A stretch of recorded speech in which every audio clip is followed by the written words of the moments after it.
Gidenda ni Margaret Auma. An atiye sako kae kaka Business Development Manager kata jatelo mar dongruok mar ohala. Postbank sako nochakore higa mar 1981 to kaka no bedo registered no wachako gi members 10 mane target staff mag Postbank.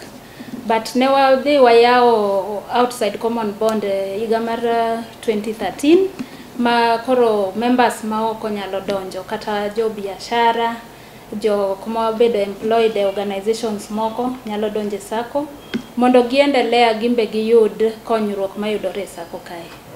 To kar members kae adoro ni full wanena ni sani un members adi?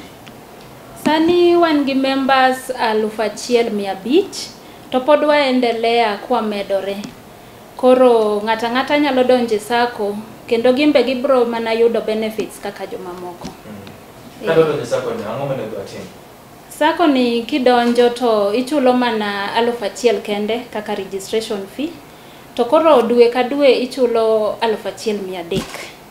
1300 ni kise save kodwa kuom dweche adek tinyalo yudo loan times 3 gi savings mise save. That is 3 times savings mise bedo go kae. Telo mar sako mar Postbank. Ochal nade kichako gi board? Telo mar sako ni ober zaidi nikech iwachoga ni equity to all members. Koro kichako gi board tiwuok e board to ibire CEO. Kiwuok e CEO to there's nitiere management staff ma manage sako.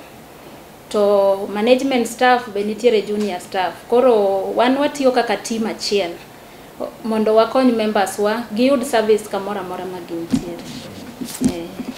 Kako rodo nje weche matut, wado na olose weche mag mwandu masako. Sani sako mar Postbank nigi mwandu mabende inyalo wacho ni uchopo pesa di? Mwandu masako nigo asset base wa sani en 7.5 million. To loans mwasechiwo kocha ma jo members wanigo en 6.5 million.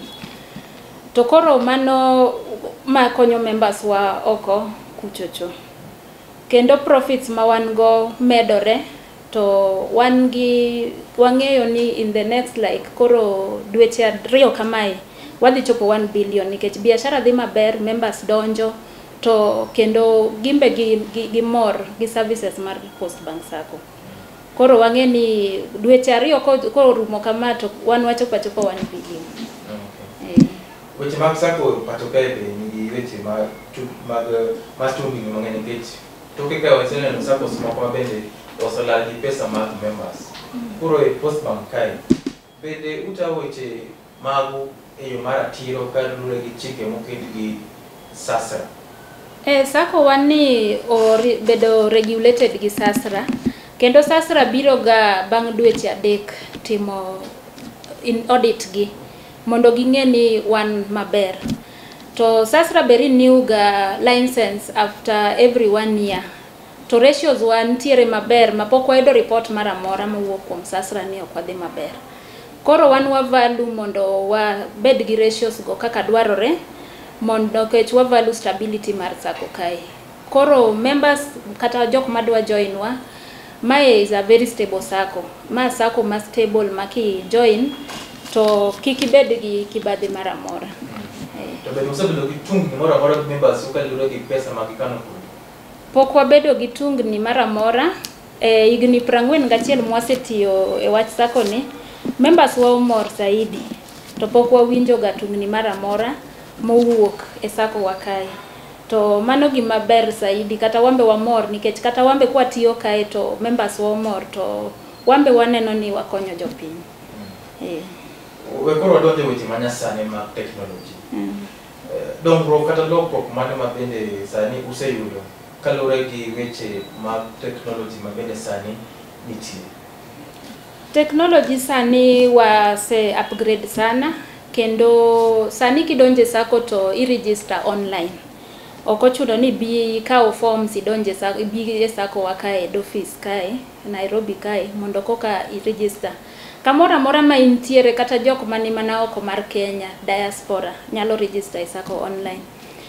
Machielo kendo en online application. Members wanyalo apply from anywhere magintiere.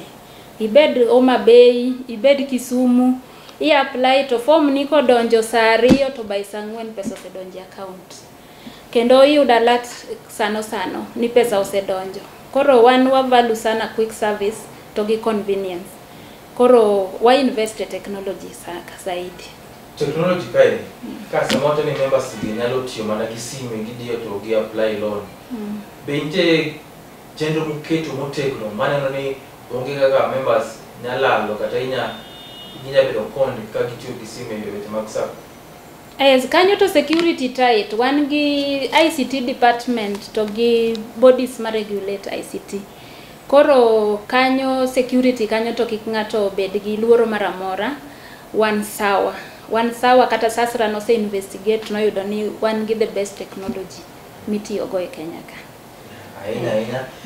Bende koro waloso weche mag dongo maber e sako no seyudo. E gima usebedo utiyo mago gini 41. Ang'o minyawa to ni maduong' ahinya makoro sako ni nyachung' wacho ni wan kaka Post Bank, wan kaka sako mar Post Bank, maya waseloso kata ma waseyudo. E sako wa mar Post Bank kae, wachiwo interest mar 1%. Very cheap, ma ng'ata nyalo dwaro ni mondo embo yud benefit no. Mar ariyo, jotendwa manie sako kae be gimbe gin gi somo magikonyowa godo gi skills magin gogo mondo gi add value to decisions mwamake e sako kae. Machielo kendo dividends mane wachulo, dividends osebedo ga ka medore ma iga mokalo ne wachulo percentage mar 14% to e account mar members wa. Machielo kendo interest on deposits ne wachulo 10.5%. To milestone moro ma wasicheko wabedo godo, AGM wabedo ga godo February. To kwa ya AGM ni ito the following day wachulo dividends. Koro mano konyo ga members wabe yudo school fees mama pema mondo gichul na nyithindgi e sikul. Kamano. Koro wachiko wadwaro ni ijiwane oganda ndugu wat mar donje sako mar Post Bank. Donje sako mar Post Bank en wach maber ne oganda mar joluowa. Nikech kidonje sako to inyalo kano pesa, to pesa ni obro konyi mondo ichul fees ne nyithindo.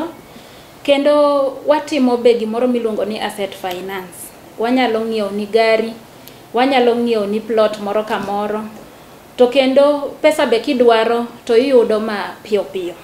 In ki apply loan saa 2 to saa 4 iseyudo. Sako mane mibro yudo kamano. Bi Post Bank sako mondo ikonyri e dongruok masani. Erokamano.